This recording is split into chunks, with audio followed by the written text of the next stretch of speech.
सूर्य भगवान की कथा। प्राचीन काल में एक बुढ़िया रहती थी। वह नियमित रूप से रविवार का व्रत करती। रविवार के दिन सूर्योदय से पहले उठकर बुढ़िया स्नान आदि से निवृत्त होकर आंगन को गोबर से लीपकर स्वच्छ करती। उसके बाद सूर्य भगवान की पूजा करती और रविवार व्रत कथा सुनकर सूर्य भगवान का भोग लगाकर दिन में एक समय भोजन करती। सूर्य भगवान की अनुकंपा से बुढ़िया को किसी प्रकार की चिंता एवं कष्ट नहीं था। धीरे धीरे उसका घर धन धान से भर गया। उस बुढ़िया को सुखी होते देख उसकी पड़ोसन उससे जलने लगी। बुढ़िया ने कोई गाय नहीं पाल रखी थी, अतः वह अपनी पड़ोसन के आंगन में बंधी गाय का गोबर लाती थी। पड़ोसन ने कुछ सोचकर अपनी गाय को घर के भीतर बांध दिया। रविवार को गोबर न मिलने से बुढ़िया अपना आंगन नहीं लीप सकी। आंगन न लीप पाने के कारण उस बुढ़िया ने सूर्य भगवान को भोग नहीं लगाया और उस दिन स्वयं भी भोजन नहीं किया। सूर्यास्त होने पर बुढ़िया भूखी प्यासी सो गई। प्रातः काल सूर्योदय से पूर्व उस बुढ़िया की आँख खुली तो वह अपने घर के आंगन में सुंदर गाय और बछड़े को देखकर हैरान हो गई। गाय को आंगन में बांधकर उसने जल्दी से उसे चारा लाकर खिलाया। पड़ोसन ने उस बुढ़िया के आंगन में बंधी सुंदर गाय और बछड़े को देखा तो वह उससे और अधिक जलने लगी। तभी गाय ने सोने का गोबर किया। गोबर को देखते ही पड़ोसन की आंखें फट गईं। पड़ोसन ने उस बुढ़िया को आसपास न पाकर तुरंत उस गोबर को उठाया और अपने घर ले गई तथा अपनी गाय का गोबर वहां रख आई। सोने के गोबर से पड़ोसन कुछ ही दिनों में धनवान हो गई। गाय प्रतिदिन सूर्योदय से पूर्व सोने का गोबर किया करती थी और बुढ़िया के उठने के पहले पड़ोसन उस गोबर को उठा कर ले जाती थी। बहुत दिनों तक बुढ़िया को सोने के गोबर के बारे में कुछ पता ही नहीं चला। बुढ़िया पहले की तरह हर रविवार को भगवान सूर्य देव का व्रत करती रही और कथा सुनती रही। लेकिन सूर्य भगवान को जब पड़ोसन की चालाकी का पता चला तो उन्होंने तेज आंधी चलाई। आंधी का प्रकोप देखकर बुढ़िया ने गाय को घर के भीतर बांध दिया। सुबह उठकर बुढ़िया ने सोने का गोबर देखा। उसे बहुत आश्चर्य हुआ। उस दिन के बाद बुढ़िया गाय को घर के भीतर बांधने लगी। सोने के गोबर से बुढ़िया कुछ ही दिन में बहुत धनी हो गई। उस बुढ़िया के धनी होने से पड़ोसन बुरी तरह जल भुन कर राख हो गई और उसने अपने पति को समझा बुझाकर उसे नगर के राजा के पास भेज दिया। सुंदर गाय को देखकर राजा बहुत खुश हुआ। सुबह जब राजा ने सोने का गोबर देखा तो उसके आश्चर्य का ठिकाना न रहा। उधर सूर्य देव भगवान को भूखी प्यासी बुढ़िया को इस तरह प्रार्थना करते देख उस पर बहुत करुणा आई। उसी रात सूर्य भगवान ने राजा को स्वप्न में कहा, राजन, बुढ़िया की गाय व बछड़ा तुरंत लौटा दो, नहीं तो तुम पर विपत्तियों का पहाड़ टूट पड़ेगा, तुम्हारा महल नष्ट हो जाएगा।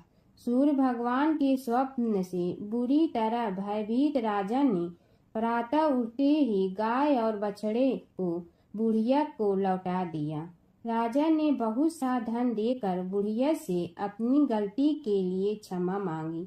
राजा ने पड़ोसन और उसके पति को उनकी इस दुष्टता के लिए दंड दिया। फिर राजा ने पूरे राज्य में घोषणा करा दी कि सभी स्त्री पुरुष रविवार का व्रत किया करें। रविवार का व्रत करने से सभी लोगों के घर धन धान से भर जाते हैं। राज्य में चारों ओर खुशहाली छा गई। स्त्री पुरुष सुखी जीवन यापन करने लगे तथा सभी लोगों के शारीरिक कष्ट भी दूर हो गए। सूर्य भगवान की कथा। सूर्य और चंद्र इस पृथ्वी के सबसे साक्षात देवता हैं। जो हमें प्रत्यक्ष उनके सर्वोच्च दिव्य स्वरूप में दिखाई देते हैं। वेदों में सूर्य को जगत की आत्मा कहा गया है। समस्त चराचर जगत की आत्मा सूर्य ही है। सूर्य से ही इस पृथ्वी पर जीवन है। वैदिक काल से ही भारत में सूर्योपासना का प्रचलन चला आ रहा है। वेदों की ऋचाओं में अनेक स्थानों पर सूर्य देव की स्तुति की गई है। पुराणों में सूर्य की उत्पत्ति, प्रभाव, स्तुति, मंत्र इत्यादि विस्तार से मिलते हैं। ज्योतिष शास्त्र में 9 ग्रहों में सूर्य को राजा का पद प्राप्त हुआ है। मार्कंडेय पुराण के अनुसार पहले यह संपूर्ण जगत प्रकाश रहित था। उस समय कमल योनि ब्रह्मा जी प्रकट हुए। उनके मुख से प्रथम शब्द ओम निकला, जो सूर्य का तेज रूपी सूक्ष्म रूप था। तत्पश्चात ब्रह्मा जी के 4 मुखों से 4 वेद प्रकट हुए, जो ओम के तेज में एकाकार हो गए। यह वैदिक तेज ही आदित्य है, जो विश्व का अविनाशी कारण है। ये वेद स्वरूप सूर्य ही सृष्टि की उत्पत्ति, पालन व संहार के कारण है। ब्रह्मा जी की प्रार्थना पर सूर्य ने अपने महातेज को समेटकर स्वल्प तेज को ही धारण किया। सृष्टि रचना के समय ब्रह्मा जी के पुत्र मरीचि हुए, जिनके पुत्र ऋषि कश्यप का विवाह आदिति से हुआ। आदिति ने घोर तप भगवान सूर्य को प्रसन्न किया, जिन्होंने उसकी इच्छा पूर्ति के लिए सुषुम्ना नाम की किरण से उसके गर्भ में प्रवेश किया। गर्भावस्था में भी अदिति चंद्रायण जैसे कठिन व्रतों का पालन करती थी। ऋषि राज कश्यप ने क्रोधित होकर आदिति से कहा, तुम इस तरह उपवास रखकर गर्भस्थ शिशु को क्यों मारना चाहती हो? यह सुनकर देवी आदिति ने गर्भ के बालक को उदर से बाहर कर दिया, जो अपने अत्यंत दिव्य तेज से प्रज्वलित हो रहा था। भगवान सूर्य शिशु रूप में उस गर्भ से प्रकट हुए। आदिति को मारीच अंडम कहा जाने का कारण यह बालक मार्तंड नाम से प्रसिद्ध हुआ। ब्रह्मा पुराण में अदिति के गर्भ से जन्मे सूर्य के अंश को विवस्वान कहा गया। एक बार एक नगर में एक मालिन रहती थी। उसके पति चल बसे थे। उसका एक 4 साल का पुत्र था। उसकी सास कठोर हृदय की स्त्री थी। वह बहू को बहुत तकलीफ देती थी। एक दिन सास ने बहू और पोते को घर से निकाल दिया। वे दोनों रोते हुए चलते चलते एक जंगल में जा पहुँचे। वहाँ एक बड़े पेड़ के नीचे बैठ गए। वहाँ से थोड़ी दूर पर एक गणेश जी का मंदिर था। वहाँ बहुत लोग गणेश जी के दर्शन करने आते थे। दर्शन करके गणेश जी को प्रसाद चढ़ाते थे। फिर वह प्रसाद सबको बांट देते थे। इस प्रसाद से माँ बेटे का गुजारा होने लगा। दोनों गणेश जी की पूजा पाठ में लग गए। एक दिन उन्होंने सोचा, क्यों न हम भी जंगल से फूल ला कर बेचें। वे रोज जंगल से फूल लाकर उसकी माला बनाकर बेचने लगे। साथ में पूजा की सामग्री और प्रसाद भी बेचने लगे। इससे उनको आमदनी होने लगी। गणेश जी की कृपा से आमदनी बढ़ने लगी। जल्दी ही उन्होंने एक मकान और एक दुकान बना लिया। एक राजा की लड़की मंदिर में रोज पूजा करने आती थी। मालिन के बेटे को देखकर राजकुमारी उस पर मोहित हो गई और उससे विवाह करने की सोचने लगी। उसने अपनी भाभी से अपने मन की बात कही। भाभी अनुभवी थी। उसने कहा, ये तो मालिन का बेटा है और तुम एक राजा की बेटी हो। यदि तुमने उससे विवाह किया तो तुम्हारी बहुत बेइज्जती होगी। पर राजकुमारी अपनी बात पर अड़ी रही। उसने कहा, मैंने तो प्रतिज्ञा कर ली है कि उसी से विवाह करूंगी। भाभी ने घर जाकर सारी बात राजा को बता दी। राजा ने मना नहीं किया और विवाह के लिए तैयार हो गए। उन्होंने बड़े धूमधाम से बेटी का विवाह मालिन के बेटे के साथ कर दिया। मालिन ने सबसे पहले बेटे बहू को गणेश जी के मंदिर में ले जाकर पूजा पाठ करवाया और गणेश जी का आशीर्वाद दिलवाया। इसके बाद पूरे नगर में यह बात फैल गई कि गणेश जी की पूजा करने से सब दुख कष्ट दूर हो जाते हैं। इस बात पर सुनते ही नगर के सभी लोग मंदिर आने लगे। मालिन और उसके बेटे की बिक्री और बढ़ गई। उधर उसकी सास के बुरे दिन आ गए। अन्नदाता उससे रूठ गए और वह भूखों मरने लगी। एक दिन वह रोती धोती उसी गणेश जी के मंदिर में आ पहुंची। वहां वह मालिन के बेटे से बोली, मैं भूखी हूँ, मुझे रोटी कपड़ा दे दो, इसके बदले में तुम्हारा सारा काम कर दूंगी। लड़के को दया आ गई और उसे काम पर रख लिया। उसने अपनी दादी को नहीं पहचाना। जब मालिन घर आई तो उसने सास को पहचान लिया। वह सास से बोली, सासू जी आप यहाँ कैसे? सास ने पोते की तरफ इशारा करके कहा, मेरी इस सेठ के यहाँ नौकरी लग गई है। बहू बोली, यह आपका पोता है और यह घर भी आपका ही है, यह दुकान भी आपकी ही है। जब आपने हमें घर से निकाला तब गणेश जी ने हमारी रक्षा की। बहू की बात सुनकर सास बोली, मेरी करनी मैं भोगूंगी। बहू बोली, सासू जी अब आप हमारे यहाँ रहो और पोते का सुख देखो।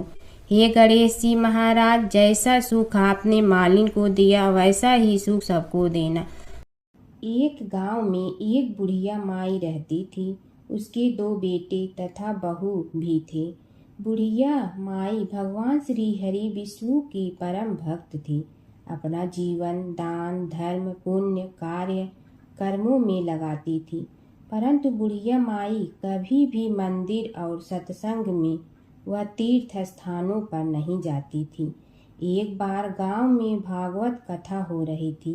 बेटे ने कहा, माँ आप सारा दिन घर में रहती हैं, आप मंदिर में भागवत कथा सुनने क्यों नहीं जाती? बुढ़िया माई ने बेटे का मन रखने के लिए कह दिया कि आज जाऊंगी, परंतु नहीं गई। ऐसा करते करते 6 दिन निकल गए।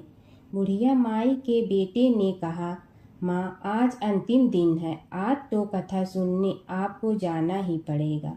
सारा दिन घर का काम करके बुढ़िया माई ने जाते जाते इतनी देर कर दी कि अंतिम दिन की भागवत कथा भी समाप्त हो गई। भगवान श्री हरि विष्णु सन्यासी का रूप धारण करके बुढ़िया माई के पास आए और बोले, बुढ़िया माई तुम कहाँ जा रही हो? बुढ़िया माई ने कहा, मैं भागवत कथा सुनने जा रही हूँ। तब सन्यासी रूपधारी भगवान श्री हरि विष्णु ने कहा, अब इतनी देर से क्यों जा रही हो? वहाँ तो अब कथा समाप्त हो गई है, अब वहाँ जाकर क्या करोगी? बुढ़िया माई ने कहा, अब घर से निकली हूँ तो जाकर ही रहूंगी। सब सन्यासी रूपधारी भगवान श्री हरि विष्णु ने कहा कि अब कथा समाप्त हो गई, भक्त लोग भी अपने अपने घर चले गए, अब तुम वहाँ से क्या लाओगी? तो बुढ़िया माई बोली, कुछ नहीं तो मैं वहाँ से एक ईंट ही उठा लाऊंगी। तो सन्यासी रूपधारी भगवान श्री हरि विष्णु बोले, तुम वहाँ से मिट्टी की ईंट लाओगी, उसके बदले में मैं तुम्हें एक सोने की ईंट दे देता हूँ। बुढ़िया माई ने ईंट ले ली और घर की तरफ चल पड़ी और विचार करने लगी कि यदि यह ईंट मैं घर लेकर जाऊंगी तो बेटे बहू झगड़ने लगेंगे।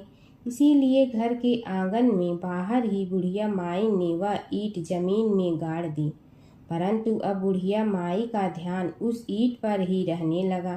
खाने पीने घर के काम करने में सदैव बुढ़िया माई अपना ध्यान सोने की ईंट पर ही लगाई रखती। बेटे बहू ने पूछा, माँ पूरे दिन घर के आंगन में क्या करती रहती हो? तो बुढ़िया माई ने कहा, मैं आने जाने वाले को देखती रहती हूँ।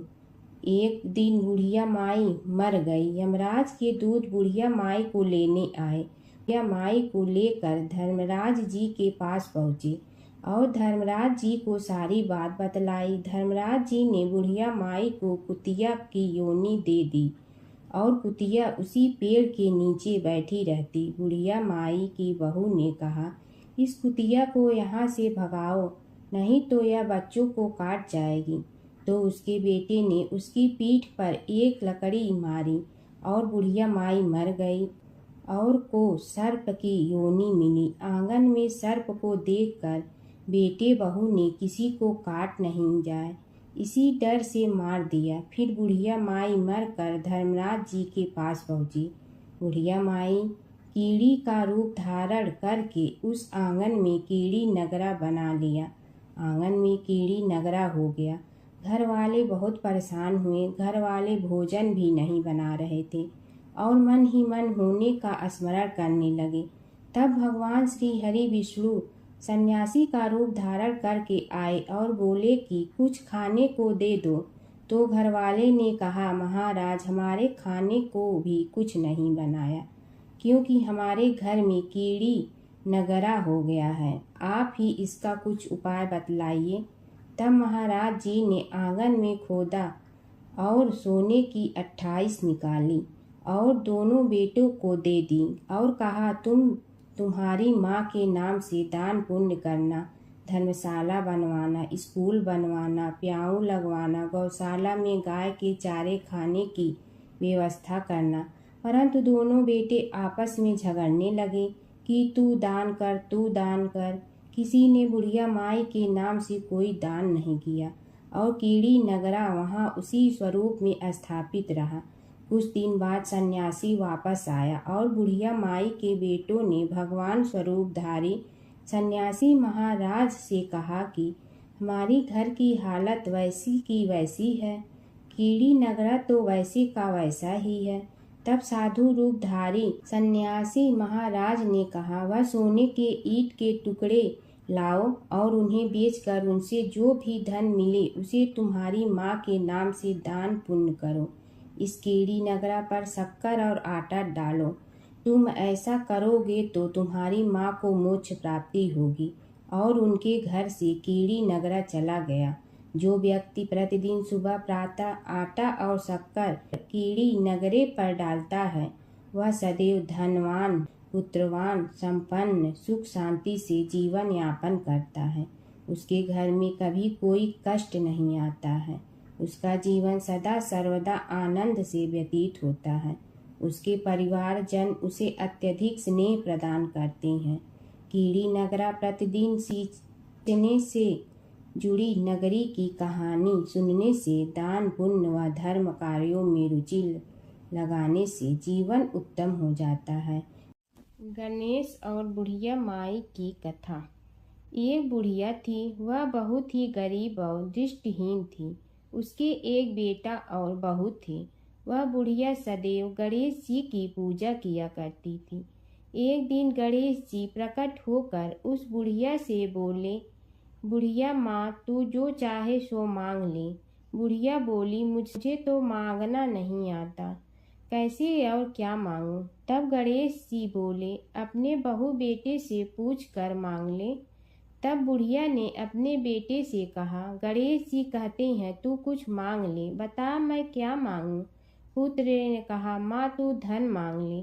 बहू से पूछा तो बहू ने कहा, नाती मांग ले। तब बुढ़िया ने सोचा कि ये तो अपने अपने मतलब की बात कर रहे हैं।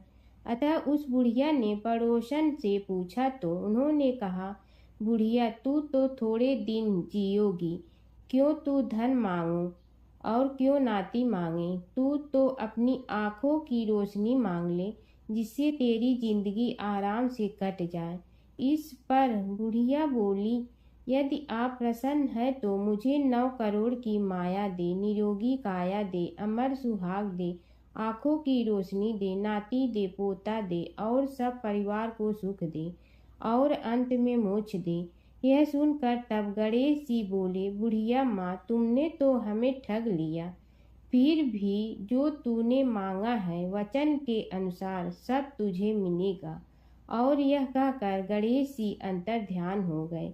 उधर बुढ़िया माँ ने जो कुछ मांगा वह सब कुछ मिल गया। हे गणेश जी महाराज, जैसे तुमने उस बुढ़िया माँ को सब कुछ दिया वैसे ही सबको देना। बुढ़िया माई को मुक्ति दी तुलसी माता की कथा। एक बुढ़िया माई तुलसी जी को सींचती और कहती कि हे तुलसी माता, सत की दाता, मैं तेरा बिडला सींचती हूँ, मुझे बहू दे, पीताम्बर की धोती दे, मीठा मीठा घास दे, बैकुंठा में वास दे, चटक की चाल दे, पटक की मोत दे, चंदन का काठ दे, रानी सा राज दे, दाल भात का भोजन दे, 11 की मौत दे, कृष्ण जी का कंधा दे। तब तुलसी माता यह सुनकर सूखने लगी। तो भगवान ने पूछा कि हे तुलसी, तुम क्यों सूख रही हो? तुलसी माता ने कहा कि एक बुढ़िया रोज आती है और यही बात कह जाती है, मैं सब बात तो पूरा कर दूंगी, लेकिन कृष्ण का कंधा कहाँ से लाऊंगी? तो भगवान बोले, जब वो मरेगी तो मैं अपने आप कंधा दे आऊँगा, तू बुढ़िया माई से कह देना। जब बुढ़िया माई मर गई, सब लोग आ गए। जब माई को ले जाने लगे तो वह किसी से न उठी। तब भगवान एक 12 बरस के बालक का रूप धारण करके आए।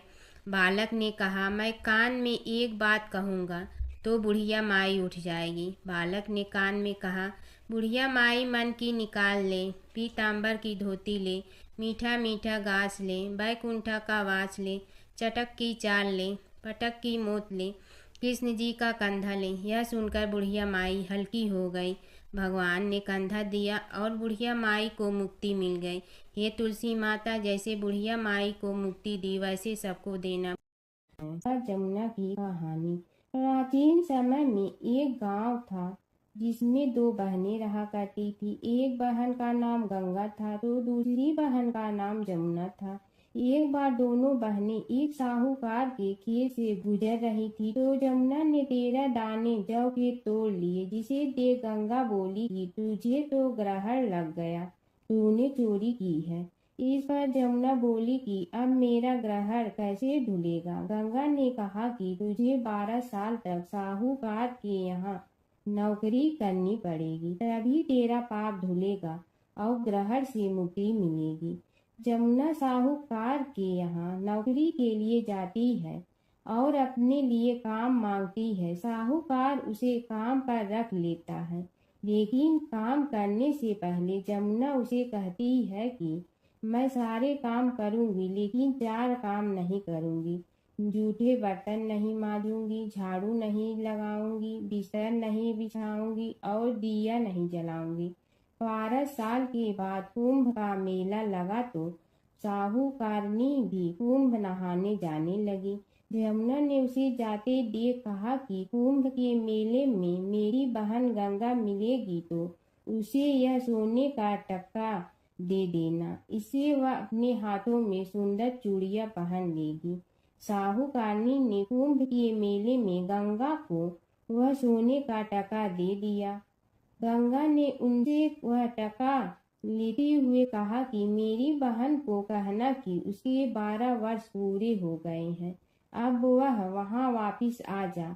साहूकार व साहूकारनी वापिस घर आए। तब जमुना मटके में पानी भर रही थी। दोनों जमुना से बोले कि हमने सोने का वह टका तेरी बहन गंगा को दे दिया था और उसने कहा है कि तेरे 12 वर्ष पूरे हो गए हैं, इसलिए अब तुम वापिस जाओ। यह समाचार सुनते ही जमुना सहस्त्र धारा में बदल गई और बहने लगी। जमुना जी का यह रूप देखकर साहूकार और साहूकारनी परेशान हो गई थी। हमारे घर में जमुना माता ने काम किया, हमें तो अब ग्रहण लग गया है, हम यह ग्रहण कैसे उतारेंगे? जमुना भागकर गंगा माता के पास चली गई। गंगा ने जमुना से पूछा कि तुम साहूकारनी से कुछ कहकर आई हो या ऐसे ही बिना बताए आ गई? तब जमुना बोली कि मैं तो कुछ भी बताकर नहीं आई हूँ। गंगा ने कहा कि जा उन्हें धीरज दे आ, नहीं तो उन्हें जीवन भर असंतोष ही रहेगा। गंगा के कहने पर जमुना माता ने साहूकारनी को सपने में दर्शन दिए और कहा कि तुम दोनों उल्टे माथे क्यों पड़े हो, जाओ उठकर खाओ पियो। तब दोनों बोले कि हम कैसे उठें, हमें तो ग्रहण लगा है, क्योंकि हमने उल्टे सीधे और पता नहीं कितने नीच कार्य आपसे कराए हैं। तब जमुना जी बोली कि तुम्हें ग्रहण नहीं लगा है, ग्रहण तो मुझे लगा था कि मैंने तुम्हारे खेत से 13 दाने जौ के चुराए थे।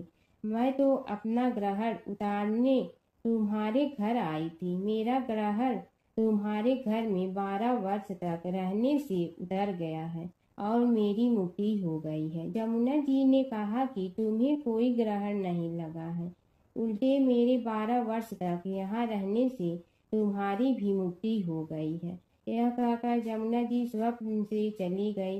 दोनों उठकर देखते हैं कि उनके घर में पहले से भी अधिक धन हो गया है। हे जमुना माता, जैसे आपने साहूकार व साहूकारनी की मुक्ति कराई, वैसे ही आप अपने सभी भक्तों की करना।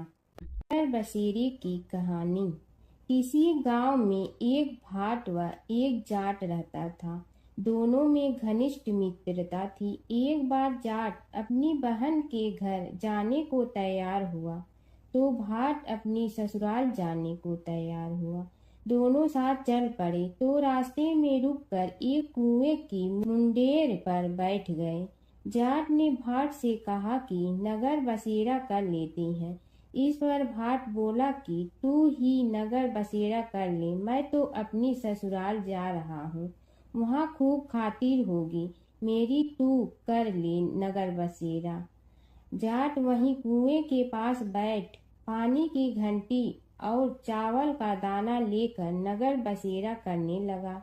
नगर बसेरा करने के साथ जाट कहने लगा कि नगर बसेरा जो करे सो मल धोवे पाँव, ताता माड़ा तापसी देगी मेरी माँ, माँ देगी मावशी तेगी द्वारका का वास, मीठा मीठा घास वृंदावन का वास, 5 कुल्ठी छठी रास, मेरी जीवड़ो श्री कृष्ण के पास, डालू पानी हो जाए घी, झट से निकल जाए मेरा जी। यह सब कर कर के वह जाट बहन के पास चल पड़ा। जाट की बहन ने भाई के आने पर उसकी खातिर की।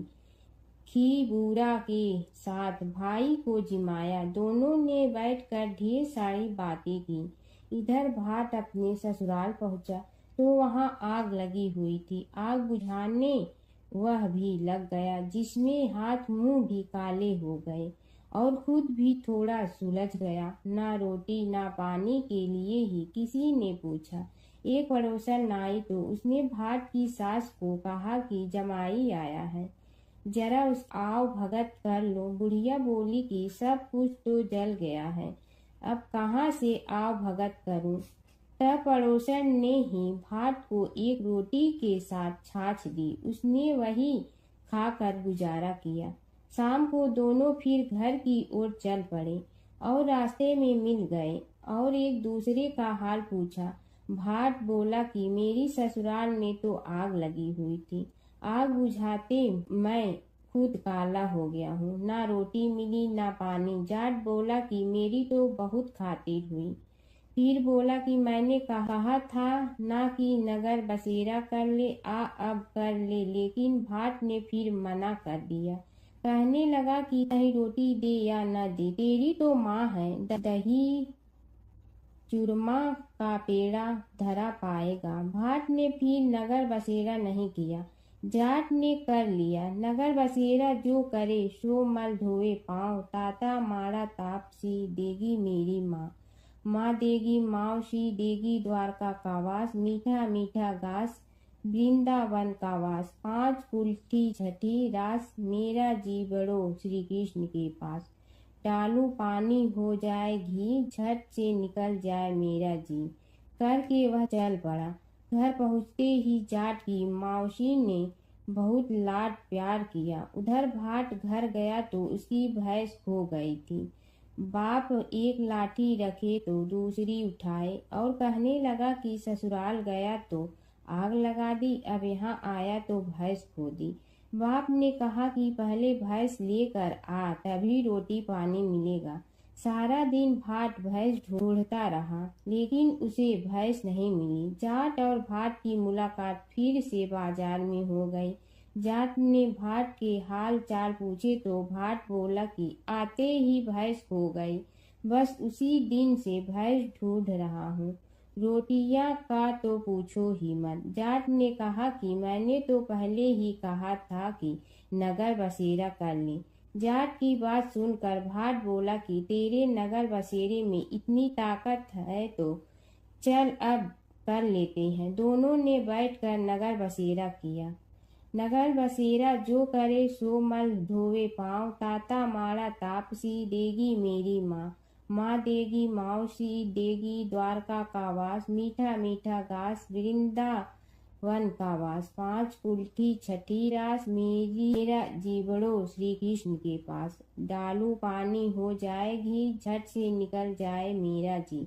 दोनों के नगर बसेरा करने पर भाट जैसे ही आगे बढ़ा तो उसकी खोई भैंस मिल गई, जिसे लेकर घर पहुंचा। घर पहुंचते ही माँ ने कहा कि लड़के को आते ही घर से निकाल दिया, सारे दिन से ये भूखा प्यासा भटक रहा है। यह कहकर उसकी माँ ने उसको खूब खिलाया पिलाया। इस घटना के बाद सारे नगर में ढिंढोरा पिटवा गया कि तब कोई अपने पीहर या सास से आते जाते नगर बसेरा करें। जैसे भाट को नगर बसेरा करने का फल मिला, वैसे ही हर किसी को मिलेगी है। माता सीता की कथा। यह कहानी सीता माता कहती थी और श्री राम इसे सुना करते थे। एक दिन श्री राम भगवान को किसी काम के लिए बाहर जाना पड़ा, तो सीता माता कहने लगी कि भगवान, मेरा तो 12 वर्ष का नित्य नियम है। अब आप बाहर जाएंगे तो मैं अपनी कहानी किसे सुनाऊंगी। श्री राम ने कहा कि तुम कुएं की पाल पर जाकर बैठ जाना और वहां जो औरतें पानी भरने आएंगी उन्हें अपनी कहानी सुना देना। सीता माता कुएं की पाल पर जाकर बैठ जाती हैं। एक स्त्री आई, उसने रेशम की जड़ी की साड़ी पहन रखी थी और सोने का घड़ा ले रखा था। सीता माता उसे देख कहती हैं कि बहन, मेरा 12 वर्ष का नित्यनेम सुन लो। पर वह स्त्री बोली कि मैं तुम्हारा नित्यनेम सुनूंगी तो मुझे घर जाने में देरी हो जाएगी और मेरी सास मुझसे लड़ेंगी। उसने कहानी नहीं सुनी और चली गई। उसकी रेशम जड़ी की साड़ी फट गई, सोने का घड़ा मिट्टी के घड़े में बदल गया। सास ने देखा तो पूछा कि ये किसका दोष अपने सिर लेकर आ गई है। बहू ने कहा कि कुएं पर एक औरत बैठी थी, उसने कहानी सुनने के लिए कहा, लेकिन मैंने सुनी नहीं, जिसका यह फल मिला है। बहू की बात सुनकर अगले दिन वही साड़ी और घड़ा लेकर सास कुएं की पाल पर गई। सास को वहीं माता सीता बैठी मिली, तो माता सीता ने कहा कि बहन, मेरी कहानी सुन लीजिए। सास बोली कि एक बार छोड़, मैं तो 4 बार कहानी सुन लूंगी। राम आए लक्ष्मण आए, देश के पुजारी आए, नित नेम का नेम लाए, आओ राम बैठो राम। तपी रसोई जियो राम, माखन मिश्री खाओ राम। दूध बतासा पियो राम, सूत के पलका मोठो राम। साल दुसाला पोठो राम, साल दुसाला ओढ़ो राम। जब बोलो जब राम ही राम, राम संवारे सबके काम। खाली घर भंडार भरेंगे, सबका बेड़ा पार करेंगे। श्री राम जय जय राम। सास बोली कि बहन, कहानी तो बहुत अच्छी लगी। कहानी सुनकर सास घर चली गई और उसकी साड़ी फिर से रेशम जड़ी की बन गई। मिट्टी का घड़ा फिर सोने के घड़े में बदल गया। बहू कहने लगी, सासू माँ, आपने ये सब कैसे किया। सास ने कहा कि बहू, तू दोष लगा के आई थी और मैं अब दोष उतार कर आ रही हूँ। बहू ने फिर पूछा कि वह कुएं वाली स्त्री कौन है। सास बोली कि वे सीता माता थी। वे पुराने से नया कर देती हैं, खाली घर में भंडार भर देती हैं। वह लक्ष्मी जी का वास घर में कर देती हैं। आदमी की जो भी इच्छा हो उसे पूरा कर देती हैं। बहू बोली कि ऐसी कहानी मुझे भी सुना दो। सास बोली कि ठीक है, तुम भी सुनो। और सास ने कहानी शुरू की। राम आए लक्ष्मण आए, देश के पुजारी आए, नित नेम का नेम लाए, आओ राम बैठो राम। तपी रसोई जियो राम, माखन मिश्री खाओ राम। दूध बतासा पियो राम, सूत के पलका मोठो राम। साल दुसाला पोठो राम, साल दुसाला ओढ़ो राम। जब बोलो जब राम ही राम, राम संवारे सबके काम। खाली घर भंडार भरेंगे, सबका बेड़ा पार करें। श्री राम जय जय राम। कहानी सुनकर बहू बोली कि कहानी तो बहुत अच्छी है। सास ने कहा कि ठीक है, इस कहानी को रोज कहा करेंगे। अब सास बहू रोज सवेरे उठती, नहाती धोती और पूजा करने के बाद नित्य की सीता की कहानी कहती। एक दिन उनके यहाँ एक पड़ोस की औरत आई और बोली कि बहन जरा सी आँच दे ना। तो वह बोली कि आज तो अभी हमने जलाई ही नहीं। पड़ोसन ने कहा कि तुम सुबह 4 बजे से उठकर क्या कर रही हो? फिर उन्होंने कहा कि सुबह उठकर हम पूजा करते हैं, फिर सीता माता की नित्य नेम की कहानी कहते हैं। पड़ोसन ने उसकी बात सुनकर फिर कहा कि सीता माता की कहानी कहने से तुम्हें क्या मिलता है? वे बोली कि इनकी कहानी कहने से घर में भंडार भर जाते हैं, सारे काम सिद्ध होते हैं, मन की इच्छा भी पूरी हो जाती है। पड़ोसन कहती है कि बहन ऐसी कहानी तो मुझे भी सुना दो। फिर वह बोली कि ठीक है, तुम भी यह कहानी सुन लो। राम आए लक्ष्मण आए, देश के पुजारी आए, नित्य नेम का नेम लाए, आओ राम बैठो राम। सारी कहानी सुनने के बाद पड़ोसन कहने लगी, बहन कहानी तो मुझे बहुत अच्छी लगी। अब वह पड़ोसन भी नित्य नेम सीता माता की कहानी कहने लगी। कहानी कहने से सीता माता ने पड़ोसन के भी भंडार भर दिए। अब तो पूरे मोहल्ले में नित्य नेम की कथा चल पड़ी। हर किसी की मनोकामना पूरी होने लगी। हे सीता माता, जैसे आपने उनके भंडार भरे, वैसे ही आप हमारे भी भंडार भरना, सबकी भरना, कहानी सुनने वाले के भी और कहानी कहने वाले के भी। प्राचीन काल की बात है। नैमिषारण्य क्षेत्र में ऋषि, महर्षि और साधु संतों का समाज जुड़ा था। उसमें श्री सूत जी भी विद्यमान थे। शौनक जी ने उनकी सेवा में उपस्थित होकर निवेदन किया कि हे अज्ञान रूप घोर तिमिर को नष्ट करने में करोड़ों सूर्यों के समान प्रकाशमान श्री सूत जी हमारे कानों के लिए अमृत के समान जीवन प्रदान करने वाले कथा तत्व का वर्णन कीजिए। हे सूत जी, हमारे हृदयों में ज्ञान के प्रकाश की वृद्धि तथा भक्ति, वैराग्य और विवेक की उत्पत्ति जिस कथा से हो सकती हो, वह हमारे प्रति कहने की कृपा कीजिए। शौनक जी की जिज्ञासा से सूत जी बड़े प्रसन्न हुए। पुरातन इतिहासों के स्मरण से उनका शरीर पुलकायमान हो रहा था। वे कुछ देर उसी स्थिति में विराजमान रहकर कुछ विचार करते रहे और अंत में बोले, शौनक जी, इस विषय में आपके चित्त में बड़ी जिज्ञासा है। आप धन्य हैं जो सदैव ज्ञान की प्राप्ति में तत्पर रहते हुए विभिन्न पुराण कथाओं की जिज्ञासा रखते हैं। आज मैं आपको ज्ञान के परम स्रोत रूप श्री गणेश जी का जन्म कर्म रूप चरित्र सुनाऊंगा। गणेश जी से ही सभी ज्ञानों, सभी विद्याओं का उद्भव हुआ है। अब आप सावधान चित्त से विराजमान हो। श्री गणेश जी के ध्यान और नमस्कार पूर्वक उनका चरित्र श्रवण करें। नमस्तस्मै गणेशाय ब्रह्मा विद्या प्रदायिनी यनागस्त्यसमः साक्षात विघ्न सागर सोसड़े। कैसे हैं वे श्री गणेश जो सभी प्रकार की ब्रह्म विद्याओं को प्रदान करने वाले, अर्थात ब्रह्मा के सगुण और निर्गुण स्वरूप पर प्रकाश डालने और जीव ब्रह्मा का अभेद प्रतिपादन करने वाली विद्याओं के दाता हैं। वे विघ्नों के समुद्रों को महर्षि अगस्त के समान शोषण करने में समर्थ हैं। इसलिए उनका नाम विघ्न सागर शोषक के नाम से प्रसिद्ध है। मैं उन भगवान श्री गणेश जी को नमस्कार करता हूँ। प्रथम पूजा के अधिकारी श्री गणेश जी, यह कहकर सूत जी कुछ समय के लिए मौन हो गए और फिर बोले, शौनक जी, भगवान गणेश जी ही सर्वप्रथम पूजा प्राप्ति के अधिकारी हैं, किसी भी देवता की पूजा करो, पहले उनकी पूजा करो।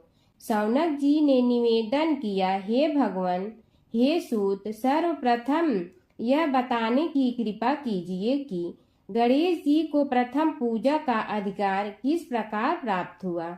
इस विषय में मेरी बुद्धि मोह को प्राप्त हो रही है कि सृष्टि रचयिता ब्रह्मा जी, पालन करता भगवान नारायण और संहार करता शिव जी में से किसी को प्रथम पूजा का अधिकारी क्यों नहीं माना गया। यह त्रिदेव ही तो सबसे बड़ा देवता माने जाते हैं। सूत जी ने कहा, शौनक जी, यह भी एक रहस्य ही है। देखो, अधिकार मांगने से नहीं मिलता, इसके लिए योग्यता होनी चाहिए। संसार में अनेकों देवी देवताएं पूजे जाते हैं। पहले जो जिसका इष्ट देव होता है वह उसी की पूजा किया करता है। इससे बड़े देवताओं के महत्व में कमी आने की आशंका उत्पन्न हो गई। इस कारण देवताओं में परस्पर विवाद होने लगा। वे उसका निर्णय प्राप्त करने के लिए शिव जी के पास पहुँचे और प्रणाम करके पूछने लगे, प्रभु, हम सब में प्रथम पूजा का अधिकारी कौन है। शिव जी सोचने लगे कि किसे प्रथम पूजा का अधिकारी माने। तभी उन्हें एक युक्ति सूझी। बोले, देवगण, इसका निपटारा बातों से नहीं तथ्यों से होगा। इसके लिए एक प्रतियोगिता रखनी होगी, शिव की परिक्रमा करने की प्रतियोगिता। देवगण उनका मुख देखने लगे, शंकित हृदय से सोचने लगे कि कैसी प्रतियोगिता रहेगी। यह शिव जी ने उनके मन के भाव ताड़ लिए, इसलिए सांत्वना भरे शब्दों में बोले, घबराओ मत, कोई कठिन परीक्षा नहीं ली जाएगी। बस इतना ही कि सभी अपने अपने वाहनों पर चढ़कर संसार की परिक्रमा करो और फिर यहाँ लौट आओ। जो पहले लौटेगा वही सर्वप्रथम पूजा का अधिकारी होगा। अब क्या देर थी, सभी अपने अपने वाहन पर चढ़कर दौड़ पड़े। किसी का वाहन गजराज था तो किसी का सिंह, किसी का भैंसा तो किसी का मृग, किसी का हंस तो किसी का उल्लू, किसी का अश्व तो किसी का श्वान। अभिप्राय यह है कि वाहनों को विविधता के दर्शन उस समय जितने भले प्रकार से हो सकते थे उतने अन्य समय में नहीं। सबसे गया बीता वाहन गणेश जी का था मूषक, उससे चूहा भी कहते हैं। ऐसे वाहन के बल भरोसे इस प्रतियोगिता में सफल होना तो क्या, सम्मिलित होना भी हास्यास्पद है। गणेश जी ने सोचा, छोड़ो, क्या होगा प्रतियोगिता में भाग लेने से, हम तो यहाँ बैठे रह कर ही तमाशा देखेंगे। वे बहुत देर तक विचार करते रहे। अंत में उन्हें एक युक्ति सूझी। शिव जी स्वयं ही जगदाता हैं, यह संसार उन्हीं का प्रतिबिंब है, तब क्यों न इन्हीं की परिक्रमा कर ली जाए। इनकी परिक्रमा करने से ही संसार की परिक्रमा हो जाएगी। ऐसा निश्चय कर उन्होंने मूषक पर चढ़कर शिव जी की परिक्रमा की और उनके समक्ष जा पहुँचे। शिव जी ने कहा, तुमने परिक्रमा पूर्ण कर ली। उन्होंने उत्तर दिया, जी हाँ। शिव जी सोचने लगे कि इसे तो यहीं घूमते हुए देखा, फिर परिक्रमा कैसे कराया। देवताओं का परिक्रमा करके लौटना आरंभ हुआ और उन्होंने गणेश जी को वहां बैठे देखा तो माथा ठनक गया। फिर भी साहस करके बोले, अरे तुम विश्व की परिक्रमा के लिए नहीं गए। गणेश जी ने कहा, अरे मैं कब का यहाँ आ गया। देवता बोले, तुम्हें तो कहीं भी नहीं देखा। गणेश जी ने उत्तर दिया, देखते कहाँ से, समस्त संसार शिव जी में विद्यमान है। इनकी परिक्रमा करने से ही संसार की परिक्रमा पूर्ण हो गई। सूत जी बोले, शौनक, इस प्रकार गणेश जी ने अपनी बुद्धि के बल पर ही विजय प्राप्त कर ली। उनका कथन सत्य था, इसलिए कोई विरोध करता भी तो कैसे। बस उसी दिन से गणेश जी की प्रथम पूजा होने लगी। सूत जी बोले, हे शौनक जी, यह एक तथ्य है कि गणेश जी ही उसके पात्र हैं। वे बड़े देवता का भी कार्य सिद्धि में विघ्न उपस्थित होने पर उन विघ्नराज का आश्रय न लिया हो। हे शौनक, वे देव भी बड़े दयालु हैं। नाम तो शिव जी का ही आशुतोष है, किंतु वे सर्वात्मा और सर्वरक्षक प्रभु तो शिव जी की अपेक्षा भी शीघ्र ही प्रकट हो जाते हैं। उनका भक्त कभी किसी संकट में नहीं पड़ता। यदि प्रारब्ध वशात कभी किसी विपत्ति में पड़ भी जाता है तो गणेश्वर की उपासना करने पर उनके अनुग्रह से उनके समस्त दुख दूर होकर परम सुख की प्राप्ति होती है। शौनक ने कहा, हे सूत जी, हे महाभाग, हे प्रभु, मैं गणेश जी के विभिन्न चरित्रों का अध्ययन करना चाहता हूँ, तो मुझे बताइए कि किस ग्रंथ का अवलोकन करूं। हे दयामय, आपको तो उनके समस्त चरित्र विदित है कि यदि आप ही उन्हें सुनाने की कृपा करें तो मेरा अत्यधिक उपकार होगा। सूत जी बोले, हे शौनक भगवान, गणेश्वर के इतने चरित्र हैं कि उन सब का कथन इस जीवा से संभव नहीं, क्योंकि प्रभु अनंत, प्रभु चरित्र अनंता वाली बात समस्त विद्वान ऋषि मुनि कहते हैं। फिर भी गणेश जी प्रथम पूजा के अधिकारी होने के कारण समस्त देव चरित्रों में जुड़े हुए हैं, इसलिए उनका प्रभाव भी सर्वाधिक व्यापक है। हे मुने, हे शौनक, वे भगवान सर्व समर्थ हैं। वे सभी का तिरस्कार करने में समर्थ हैं, किंतु उनका तिरस्कार कोई भी नहीं कर सकता। यह त्रिलोक्य उन्हीं भगवान के संकेत पर नित्य करता है। इसकी समस्त क्रियाएं उन्हीं की इच्छा पर आश्रित हैं। हे शौनक भगवान गणेश्वर स्वयं कहते हैं, शिवे विष्णु च शक्तौ च सूर्ये मयि निराधिप यो भेद बुद्धि योग स सम्य योगो मतो मम। हे नरेश्वर, हे वरेण्य, शिव, विष्णु, शक्ति, सूर्य और मुझ गणेश में जो अभेद बुद्धि योग है, मेरे मत में वही सम्यक योग है। इससे यह भी सिद्ध है कि समस्त देवता उन्हीं के स्वरूप हैं। वे ही भगवान विभिन्न कार्य रूपों के अनुसार अपना भिन्न भिन्न नाम रखते हैं। हे मुनि श्रेष्ठ, उन सब देवताओं के चरित्र भी उन्हीं गणराज के चरित्र हैं। यद्यपि सब चरित्र एक ही ग्रंथ में मिलने में संभव नहीं है, फिर भी गणेश्वर के अनेकों प्रमुख चरित्रों का वर्णन गणेश पुराण में हुआ है। राजा सोमकांत का वृत्तांत कथन।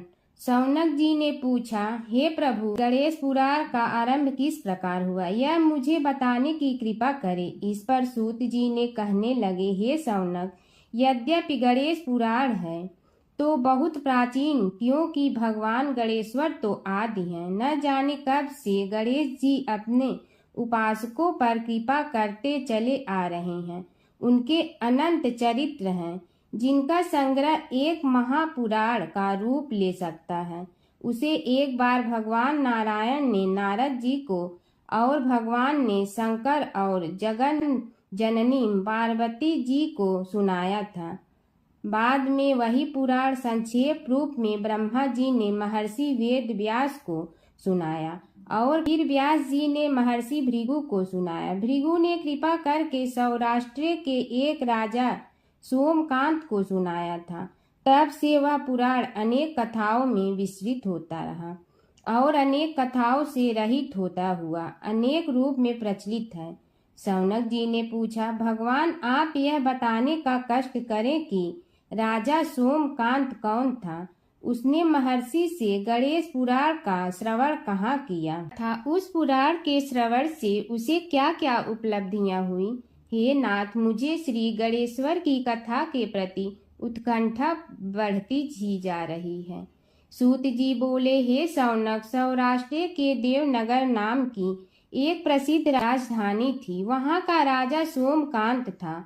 वह अपनी प्रजा का पुत्र के समान पालन करता था। वह वेद ज्ञान संपन्न, शस्त्र विद्या में पारंगत एवं प्रबल प्रतापी राजा, समस्त राजाओं में मान्य तथा अत्यंत वैभवशाली था। उसका ऐश्वर्य कुबेर के भी ऐश्वर्य को लज्जित करता था। उसने अपने पराक्रम से अनेकों देश जीत लिए थे। उसकी पत्नी अत्यंत रूपवती, गुणवती, धर्माज्ञा एवं पतिव्रत धर्म का पालन करने वाली थी। वह सदैव अपने प्राणनाथ की सेवा में लगी रहती थी। उसका नाम सुधर्मा था। जैसे वह पतिव्रता थी, वैसे ही राजा भी एक पत्नी व्रता का पालन करने लगा। उसके हेमकांत नामक एक सुंदर पुत्र था। वह भी सभी विद्याओं का ज्ञाता और अस्त्र शस्त्रादि के अभ्यास में निपुण हो गया था।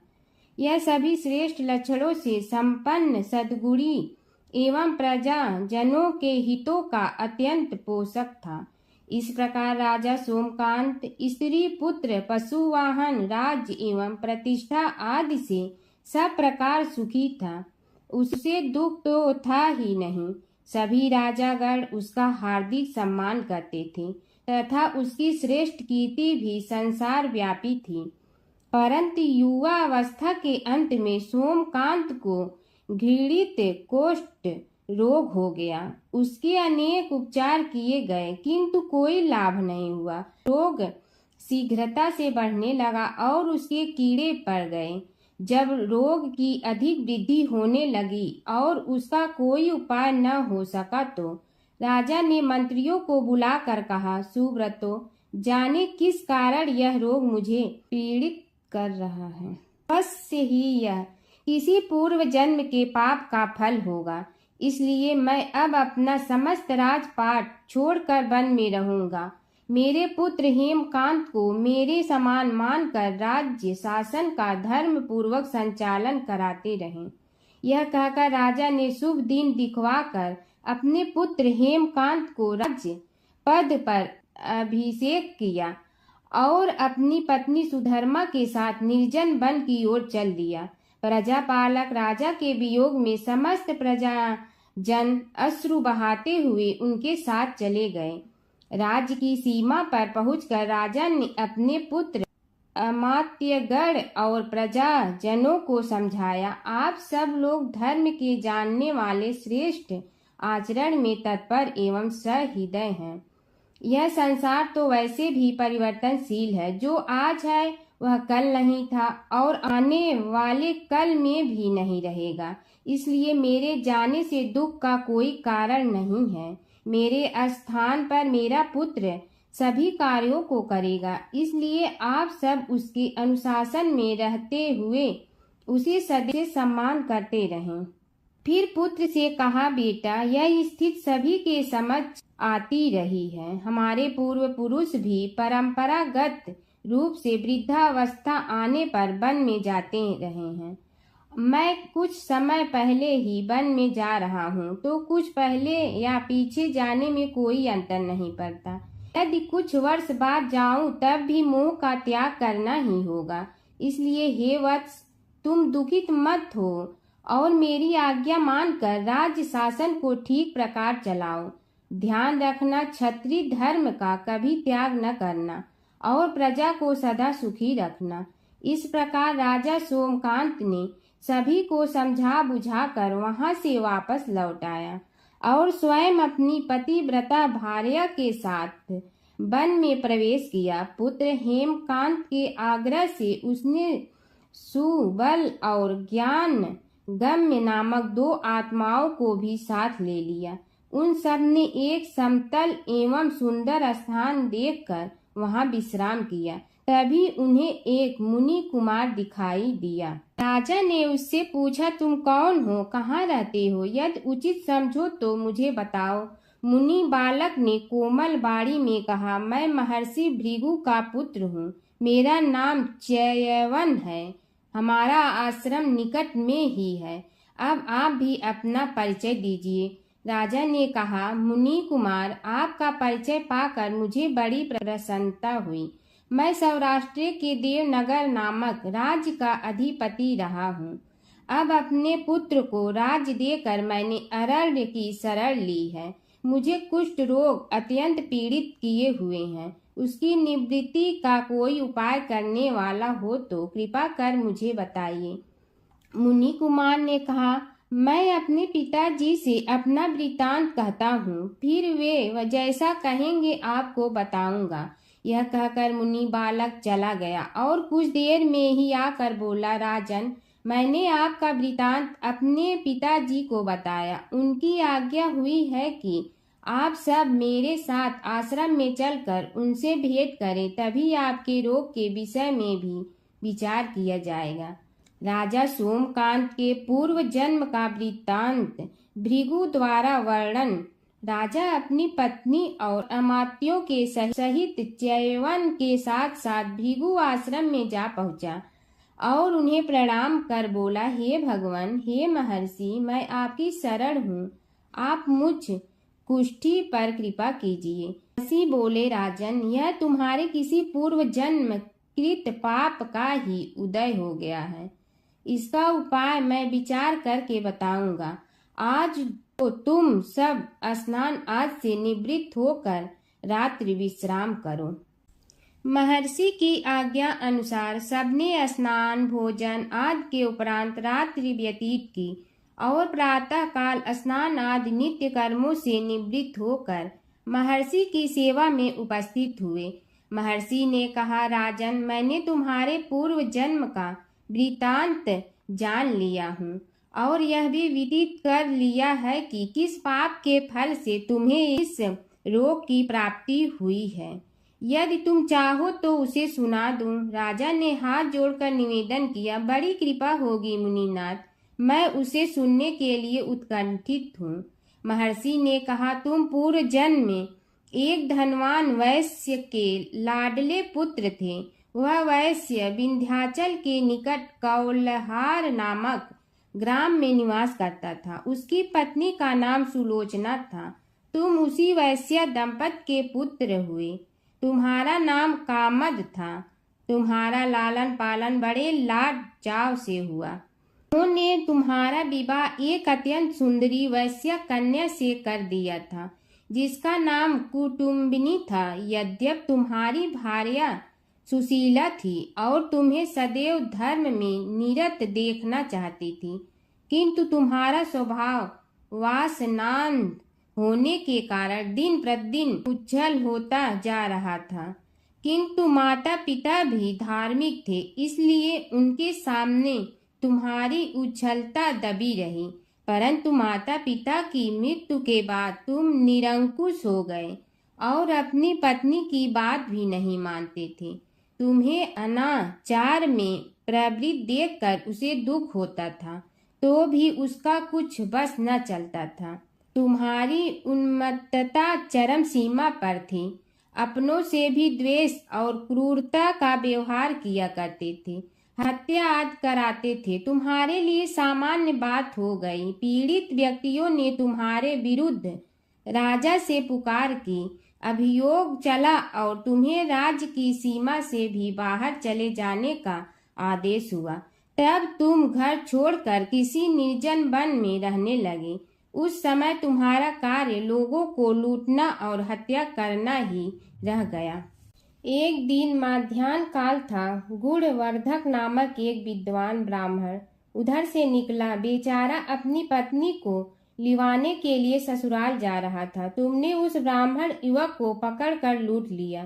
प्रतिरोध करने पर उसे मारने लगे तो वह चित्कार करने लगा, मुझे मत मार, मत मार, देख मेरा दूसरा विवाह हुआ है। मैं पत्नी को लेने के लिए जा रहा हूँ। किंतु तुम तो क्रोधवश में ऐसे लीन हो रहे थे कि तुमने उसकी बात सुनकर भी नहीं सुनी। जब उसे मारने लगे तो उसने श्राप दे दिया, अरे हत्यारे, मेरी हत्या के पाप से तो सहस्त्र कल्प तक घोर नरक भोगोगे। तुमने उसकी कोई चिंता न की और सिर काट लिया। राजन, तुमने ऐसी ऐसी एक नहीं बल्कि अनेक निरीह हत्याएं की थी, जिनकी गणना करना भी पाप है। इस प्रकार इस जन्म में तुमने घोर पाप कर्म किए थे, किंतु बुढ़ापा आने पर जब अशक्त हो गए तब तुम्हारे साथ जो क्रूर कर्मा थे वे भी किनारा कर गए। उन्होंने सोच लिया कि अब तो इसे खिलाना भी पड़ेगा, इसलिए मरने दो यहीं। अमोघ प्रभाव गणेश उपासना का कथन। राजन, अब तुम निरालंब थे, चल फिर तो सकते ही नहीं थे। भूख से पीड़ित रहने के कारण रोगों ने भी घेर लिया। उधर से जो कोई निकलता तुम्हें घृणा की दृष्टि से देखता हुआ चला जाता। तब तुम आहार की खोज में बड़ी कठिनाई से चलते हुए एक जीर्ण शीर्ण देवालय में पहुंचा। उसमें भगवान गणेश्वर की प्रतिमा विद्यमान थी। तब न जाने किस पुण्य के उदय होने से तुम्हारे मन में गणेश जी के प्रति भक्ति भाव जागृत हुआ। तुम निराहार रहकर उनकी उपासना करने लगे। उससे तुम्हें सब कुछ मिला और रोग भी कम हुआ। राजन, तुमने अपने साथियों की दृष्टि बचाकर बहुत सा धन एक स्थान पर गाड़ दिया था। अब तुमने उस धन को उसे देवालय के जीर्णोद्धार में लगाने का निश्चय किया। शिल्पी बुलाकर उस मंदिर को सुंदर और भव्य बनवा दिया। इस कारण कुख्याति सुख्याति में बदलने लगी। फिर यथा समय तुम्हारी मृत्यु हुई। यमदूतों ने पकड़कर तुम्हें यमराज के समक्ष उपस्थित किया। यमराज तुमसे बोले, जीव, तुमने पाप और पुण्य दोनों ही किए हैं और दोनों का ही भोग तुम्हें भोगना है, किंतु पहले पाप का फल भोगना चाहते हो पुण्य का। इसके उत्तर में तुमने प्रथम अपने पुण्य कर्मों के भोग की इच्छा प्रकट की और इसीलिए उन्होंने तुम्हें राजकुल में जन्म लेने के लिए भेज दिया। पूर्व जन्म में तुमने भगवान गणाध्यक्ष का सुंदर एवं भव्य मंदिर बनवाया था, इसलिए तुम्हें सुंदर देह की प्राप्ति हुई। यह कहकर महर्षि भृगु कुछ रुके। उन्होंने देखा कि राजा को इस वृतांत पर शंका हो रही है। तभी महर्षि के शरीर में असंख्य विकराल पक्षी उत्पन्न होकर राजा की ओर झपटे।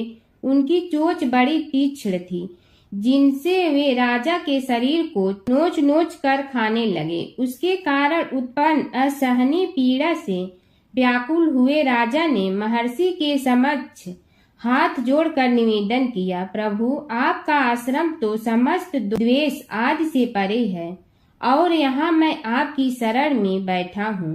तब यह पक्षी मुझे आकर ही क्यों पीड़ित कर रहे हैं? हे मुनिनाथ, इनसे मेरी रक्षा कीजिए।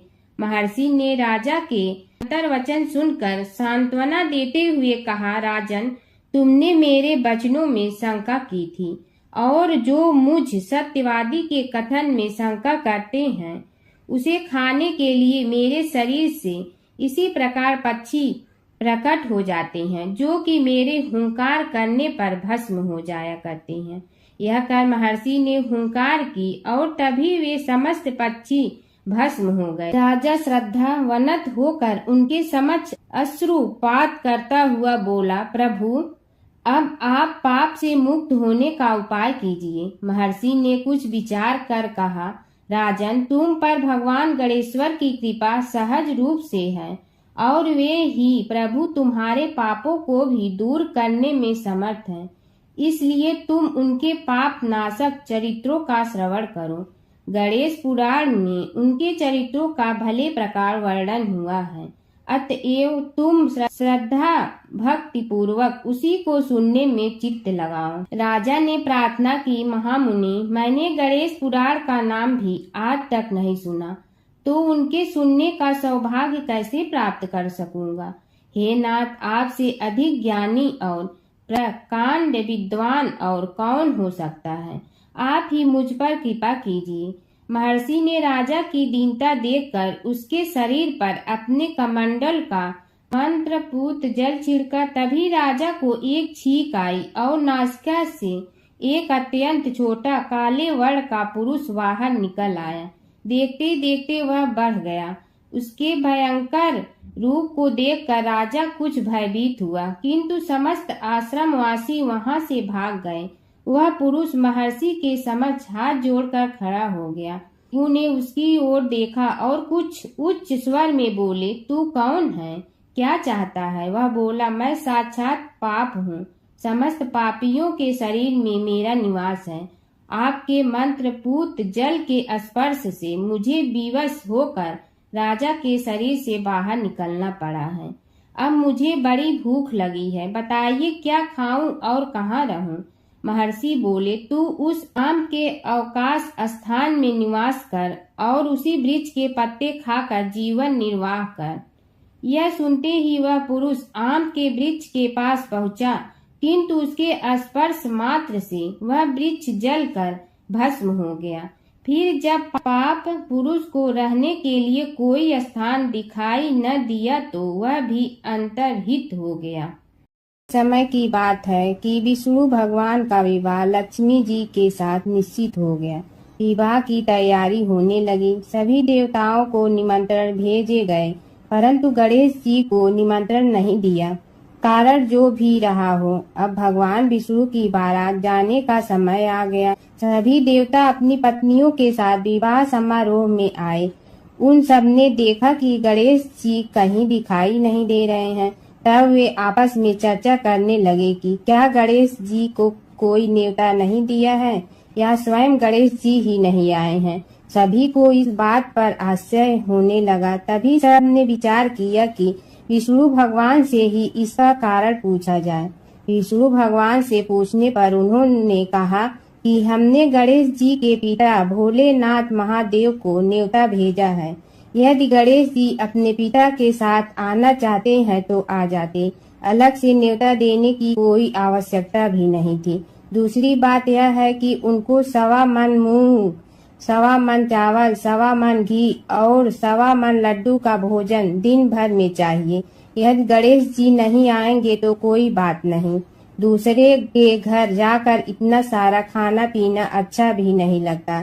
इतनी वार्ता कर ही रहे थे कि किसी एक ने सुझाव दिया, यदि गणेश जी आ भी जाए तो उनके द्वारपाल बनाकर बैठा देंगे कि आप घर की याद रखना।